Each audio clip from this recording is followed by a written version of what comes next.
Hello, I'm actually recording this video somewhere different tonight and on a different device. From what I'm looking at, it's extremely fuzzy. So I do apologize. We got new laptops with Richmond Community College this week and I'm testing it out. And I'm also making this video at night. As you can see, it's dark behind me, and that's another thing I never do. I never do anything work related at night. But anyway, let's get started. This week, you just finished the multiple intelligence quiz. So, all you did this past week was post to the discussion board on your top three. We had 15 people that responded. I'm recording this a few hours before the actual final due date, so there may be a couple of people that respond after I make this video, but I had to go ahead and update the lab so that it'll be available to you tomorrow. But right now, we have 15 responses, and that's really good because there are only about 20 people in this class. Of those, the most popular category was self.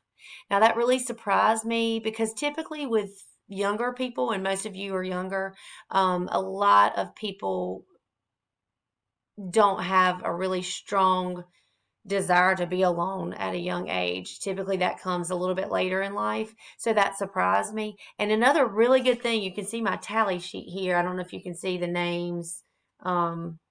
Right there, different colors.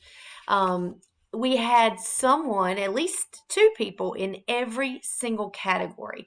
Now, I have the results on our lab for this week. So this week, you're going to do a lab with those results. And I have put the numbers in for you. So I told you how many people were self, which is 12. I already mentioned that. 6 were social, 4 were math, and then it goes on. I have that in the lab for you. But it was really good data because our class actually had someone that fell into every single category. And sometimes that doesn't happen in a class. Spatial is the least common type of intelligence. And we actually had 4 people in our class that had a spatial intelligence. So that's really good. More about this week. You're going to do 2 sections in Hawks this week. They're both really straightforward and pretty simple. 7.1 is on probability. What is the probability that as you roll a fair die, you'll land on a 2? What is the probability that as you draw a card out of a standard deck of cards, it'll be a red heart? So things like that. And then you're also going to do section 8.2, which is on graphs, interpreting data from a graph. So you'll see pie charts, bar graphs, line graphs, maps of the United States of America, just all kinds of different graphs. And you will be extracting mathematical data from those graphs.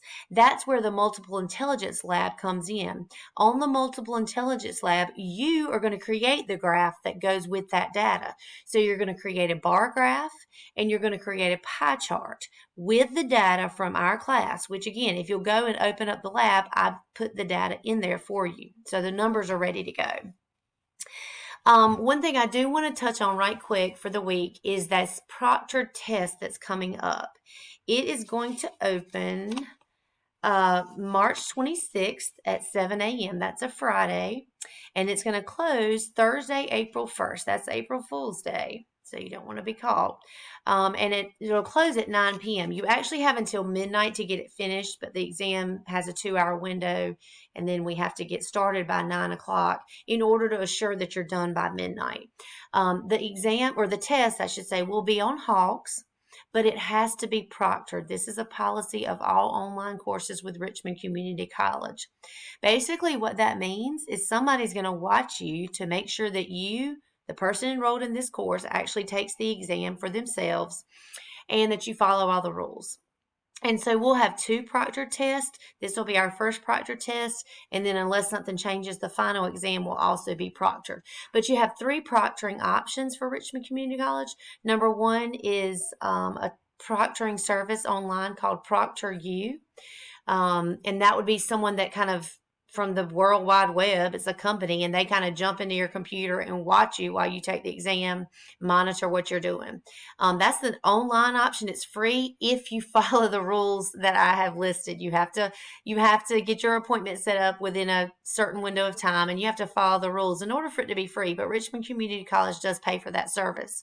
The other 2 options are face-to-face services. So you can come to the Academic Success Center, either in Hamlet or Laurinburg, and take the exam with a live proctor, an actual person, Or you can come and take the exam with me. I'm going to post the times that I'm available. That's posted in Moodle. And you could come take the exam with me either on main campus at night or during the day at the Covington building in Laurinburg. So please, please, please, it is imperative this week that you decide what you're going to do for that exam test. I keep calling it a test, exam, quiz, call it what you want to, but it's a big grade. And you have to have it proctored, and it has to be completed by April 1st. Okay, again, that's April Fool's Day, so watch out. So you need to think about this week how you plan to take that test, whether you're going to proctor it with ProctorU, take it at the Academic Success Center, or take it with me. But either choice has to be made, and you have to set that appointment up ahead of time.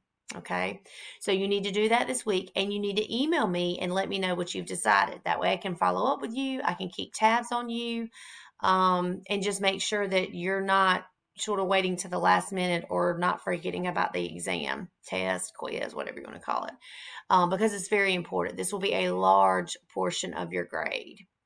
If you look at the percentage of quizzes for this class, I can't remember off the top of my head what the percentage is, but we're only planning on having 3, and this is one of the 3. So this will be a hefty grade for your course final. So please let me know this week how you plan to take that test. I've really enjoyed the Remind app this week. I've gotten some really good communication from some of you. Just email me small questions, small issues with Hawks, small issues with the labs, just things that you've really used the Remind app well, and I appreciate that. Reach out to me if you have any questions this week, and good luck. I'll hope this video is not too grainy, and I'll see you next week, probably back on my desktop.